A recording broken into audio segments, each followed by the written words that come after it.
یہ بتائیے ہم صاحب، اکثر لوگ کہتے ہیں، آج کے دور میں آپ نے سنا ہوگا، علماء بھی متفکر ہوتے ہیں، دین کے ساتھ خیرخواہی کا جذبہ رکھنے والے لوگ بھی کہتے ہیں جی الحاد کا بڑا غلبہ ہے اور الحاد کا ایک طرح کا چیلنج ہے جو اس وقت دنیا کو درپیش ہے۔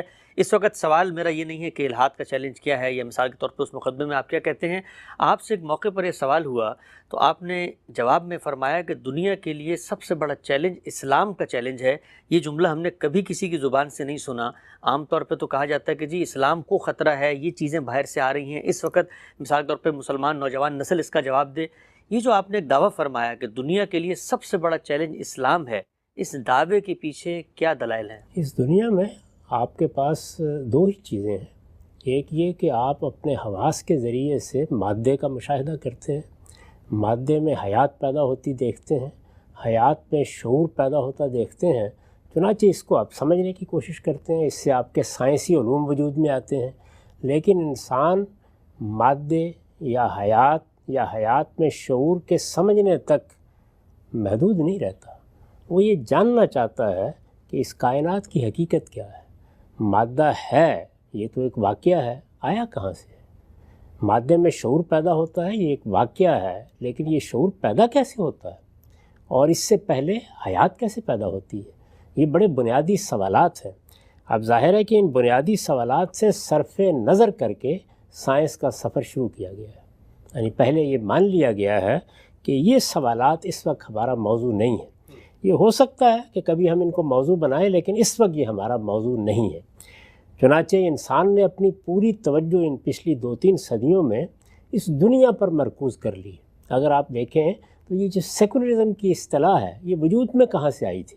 اب تو اس نے بہت سے دوسرے مفاہیم پیدا کر لیے ہیں، لیکن یہ وجود میں یہیں سے آئی تھی کہ تھوڑی دیر کے لیے مذہبیات، بعد طبیعیات کو ایک طرف رکھ کے اپنی دنیا کو تو کچھ بہتر کر لیں، اس کے معاملات تو جو اللہ تعالیٰ نے ہمیں عقل دی ہے اس کی روشنی میں سمجھ لیں۔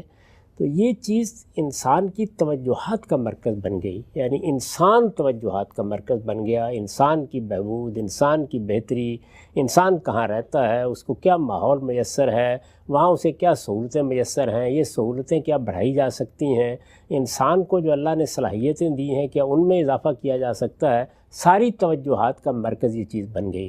اس کے غیر معمولی نتائج نکلے ہیں۔ یعنی آج ہم جس دنیا میں رہتے ہیں، اگر اس دنیا کو آج سے 200-300 سال پہلے کا کوئی آدمی آ کر دیکھے تو یہ واقعہ ہے کہ وہ باور نہ کرے کس دنیا میں آ گیا ہے۔ یعنی اس کے لیے یہ بالکل ایک اجنبی دنیا تھی۔ یہ وہی چیز ہے جس کو ہمارے شاعر نے اس طرح بیان کیا تھا کہ محو حیرت ہوں کہ دنیا کیا سے کیا ہو جائے گی۔ لیکن کیا جو بنیادی سوالات تھے ان میں سے کوئی سوال زیر بحث آ سکا ہے؟ اس کے بارے میں کوئی ایک بات کہنا بھی ممکن ہو سکا ہے؟ کیا اس پہ کوئی ایک قدم بھی آگے بڑھایا جا سکا ہے؟ نہیں۔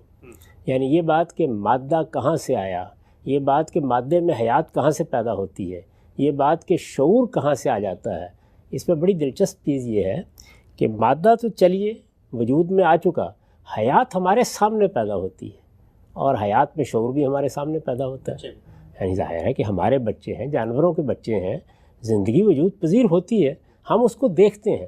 بلکہ انسانی زندگی یا حیوانی زندگی کا جب مشاہدہ کیا جاتا ہے تو یہ معلوم ہوتا ہے کہ اس کی پیدائش کا پورا عمل ہماری آنکھوں کے سامنے ہو رہا ہے۔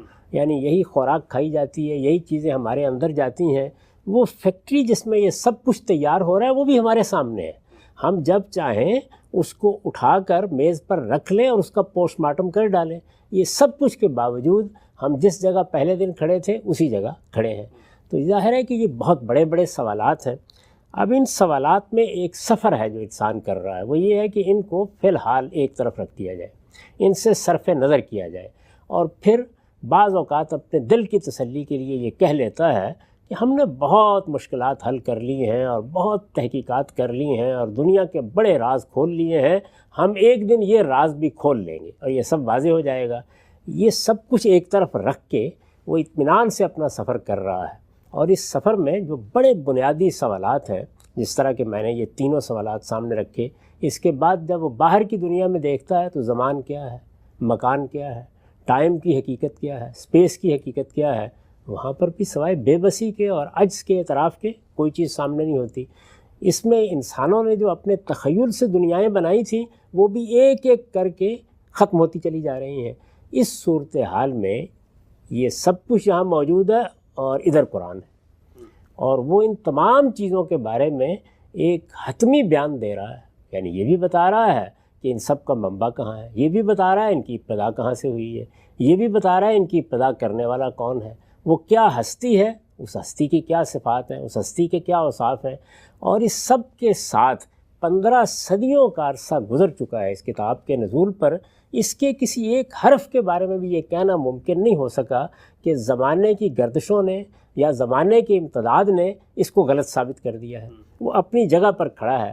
تو اس لیے جب سائنس کا علم ترقی کے اس مقام پر کھڑا ہو گیا ہے اور اس کے مقابل میں سائنس سے ماورا کیا علم ہے، کائنات سے ماورا کیا علم ہے، طبیعیات سے ماورا کیا علم ہے، ظاہر ہے کہ اس علم کے بارے میں تخیلات کی دنیا ختم ہو چکی جو افلاطون سے لے کر برگساں تک فلسفیوں نے آباد کی تھی.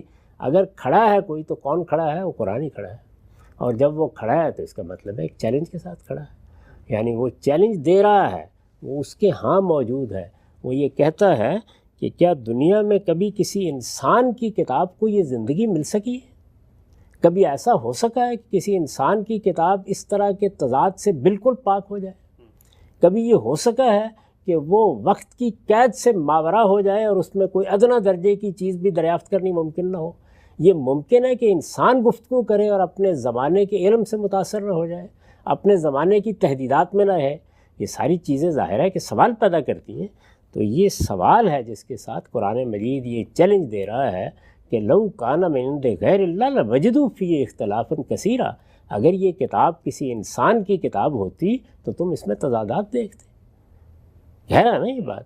اور تم اس کے پیغمبر کی زندگی پر نظر ڈالتے تو شاعروں کی طرح، ادیبوں کی طرح وہ بھی اسی طرح سے ٹرائل اور ایرر، صحیح و خطا سے گزرتا ہوا نظر آتا. کبھی نظر آیا تمہیں؟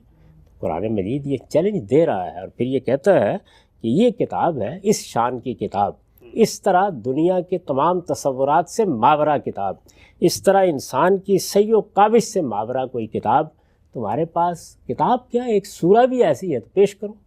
اس چیلنج کے ساتھ قرآن موجود ہے. اس لیے اصل چیلنج یہی ہے جس کی طرف انسان توجہ نہیں کرتا.